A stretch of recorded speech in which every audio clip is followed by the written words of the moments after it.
Alors bonjour disciples d'Impact. Nous continuons notre dynamique à la découverte de la parole. Et aujourd'hui, nous sommes rendus dans Exode au chapitre 16. On voit les enfants d'Israël qui sont sortis de l'Égypte. Ils ont traversé la mer par la grâce de Dieu. Le Seigneur a ouvert la mer, ils ont traversé. Et là, ils sont en train de marcher dans le désert. Alors, il y a des murmures qui vont commencer. Le peuple va commencer à avoir faim. Ils vont se mettre à murmurer contre Moïse. On le voit dans Exode chapitre 16 à partir du verset 2. La Bible dit, toute l'assemblée des enfants d'Israël murmura dans le désert contre Moïse. Ils avaient faim, ils se sont mis à murmurer. Et là, Dieu va entendre le murmure. Il va parler à Moïse, son serviteur, il va lui dire qu'il veut mettre le peuple à l'épreuve. Vous le verrez à partir de Exode chapitre 16, à partir du verset 4. Dieu lui-même va dire qu'il va mettre le peuple à l'épreuve. Il va leur parler à Moïse pour lui dire qu'ils vont recevoir la manne. Le peuple mangera du pain le matin et ils mangeront de la viande en soirée. Et plus tard, Moïse va rencontrer le peuple et il va le faire comprendre quelle était la pensée de Dieu. Cependant, il va leur préciser que les murmures qu'ils ont eu à faire, ce n'était pas contre Aaron et lui.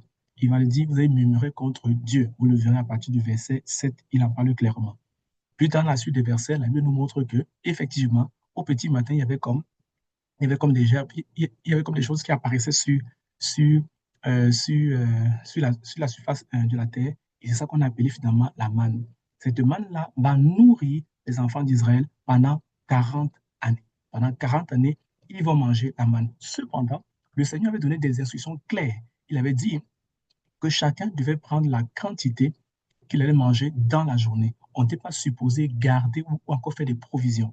Donc, la mesure était un homère pour une personne, sauf le sixième jour où il fallait prendre deux mesures. Pourquoi? Parce que le septième jour, c'est le jour du sabbat et il fallait que le peuple se repose. Donc, la manne ne tombait pas le septième jour. Le sixième jour, tout le monde devait prendre une mesure double afin d'être en mesure de manger convenablement le dimanche. Ou s'il faut ramener ça à notre époque. Les enfants d'Israël ne vont pas respecter cette instruction de Dieu. Il y en a durant les 40 années qui ne prendront pas à chaque jour la portion dont ils ont besoin, mais ils prendront toujours une portion supplémentaire. Et la Bible dit que entre la première journée de la semaine et le sixième jour, à chaque fois qu'ils prenaient une portion supplémentaire, il y avait comme des vers qui finissaient par altérer la nourriture.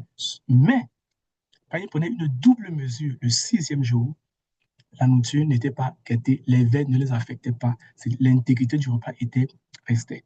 Et à la fin du chapitre, le Seigneur donne une instruction à Moïse. Il demande à Moïse de demander à Aaron de prendre une portion de l'omé ou encore de la manne qu'il avait donnée à manger aux enfants d'Israël, afin que cela soit conservé d'année après année pour montrer à leur descendance c'était quoi, à quoi ressemblait la manne que leur père avait mangé dans le désert. Je ne sais pas si aujourd'hui ça existe encore. Je ne sais pas si la boîte dans laquelle ils ont conservé la manne pour montrer aux générations suivantes existe encore, mais vous le verrez clairement dans ce chapitre, le Seigneur en parle. Alors, qu'est-ce qu'on peut tirer comme leçon à partir du chapitre que nous venons de lire? On observe une chose, c'est le Seigneur qui a demandé à Israël, à Moïse d'aller pour la libération des enfants d'Israël. C'est lui qui leur a montré le chemin du désert pour les amener sur la terre promise. Et pendant qu'ils ont un chemin, ils ont faim. Et là, ils se mettent à murmurer. Ils se mettent à préférer même l'Égypte, là où ils étaient hier. Mais Dieu va leur montrer sa fidélité. Il va les nourrir par la manne pendant 40 ans.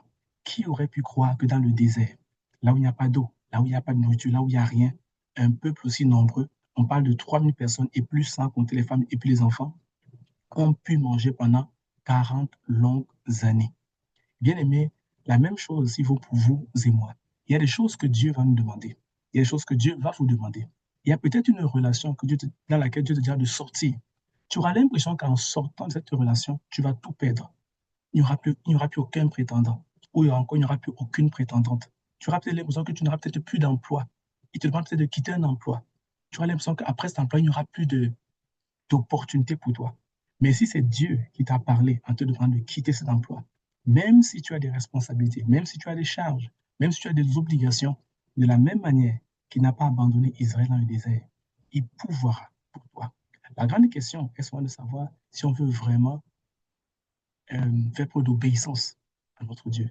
Dieu a mis son peuple à l'épreuve pour voir son niveau d'obéissance. Et observez même au niveau de la manne, quand il donne la manne, il donne une mesure. À tous les jours, tu dois prendre uniquement la quantité dont tu as besoin. Tu ne prends pas pour en faire des provisions. Mais le peuple, pour la plupart, désobéissait à cette instruction. Ils en prenaient toujours plus. Mais bien qu'ils en prenaient plus, le surplus était abîmé. Les vers les détruisaient. Eh bien, Dieu peut vous donner aussi des instructions très claires dans votre façon de gérer votre vie, dans votre façon de gérer vos finances. Mais quelquefois, j'avais beaucoup d'arguments pour montrer à Dieu qui ne comprend pas très bien la gestion financière. On veut se faire professeur de celui-même qui a inventé cela, avec des faux besoins. Et quand on le fait, et quand on n'obéit pas à ces lois, à ces principes que Dieu nous donne dans notre gestion de vie quotidienne, on passe à côté de beaucoup de choses et même des fois qu'on perd beaucoup de choses. Je prends juste l'exemple de la dîme qui appartient à l'Éternel. Beaucoup de personnes ne donnent pas la dîme à Dieu, mais les finances ou encore la fameuse dîme part dans d'autres choses, dans d'autres dépenses finalement. Bref, mon point il est simple. Aujourd'hui, c'est que Dieu a mis à l'épreuve les enfants d'Israël. Il leur a donné une instruction. Ils marchaient dans la volonté parfaite de Dieu. Tout comme vous peut-être aujourd'hui. Vous marchez dans la volonté de Dieu. Ce n'est pas parce qu'il y a des difficultés que vous avez dit que Dieu n'est pas là. Dans vos difficultés, Dieu va vous aider. Dans votre famine, Dieu va pouvoir être un père responsable qui n'abandonne jamais ses enfants. Les enfants d'Israël ont tardé à le comprendre. Ils ont fait 40 ans dans le désert. Et on le verra dans la suite des chapitres. Vous et moi, appliquons nos cœurs à la sagesse. Arrêtons d'argumenter avec Dieu. Faisons-lui confiance. Si Dieu te dit de quitter là où tu es, cette relation, ce travail, cet ami peut-être, ce groupe, quitte le groupe. Tu auras peut-être l'impression de tout perdre. Mais laisse-moi te dire, mon frère, ma soeur, que dans le désert, le peuple avait l'impression d'avoir tout perdu. Mais Dieu n'avait pas dit son dernier mot. Il y avait la manne qu'il avait réservée pour le nourrir. De même, je vois la manne arriver dans ta vie, au nom de Jésus. Prenons un instant de prière. Mais nous te rendons grâce, nous te bénissons pour ta parole. Merci, Seigneur, de ce que tu viens nous édifier et nous étirer sur notre travers d'elle. Nous prions, Seigneur, car nous reconnaissons que nos cœurs sont bien des fois à l'exemple de ceux des enfants d'Israël. Amène-nous à la véritable obéissance, celle que tu agrées, celle que tu désires. Délivre-nous, Seigneur, de nous-mêmes, Seigneur, et fortifie notre foi, afin que nous marchions dans l'obéissance, en accord avec, Seigneur, ta parole. Merci de ce que tu soutiens mon frère et ma soeur, qui se connectent à un tel moment. Et laisse, Seigneur, que ta parole, Seigneur, produise en nous le changement que tu veux voir. Au nom de Jésus. Amen. Amen. À une prochaine vidéo.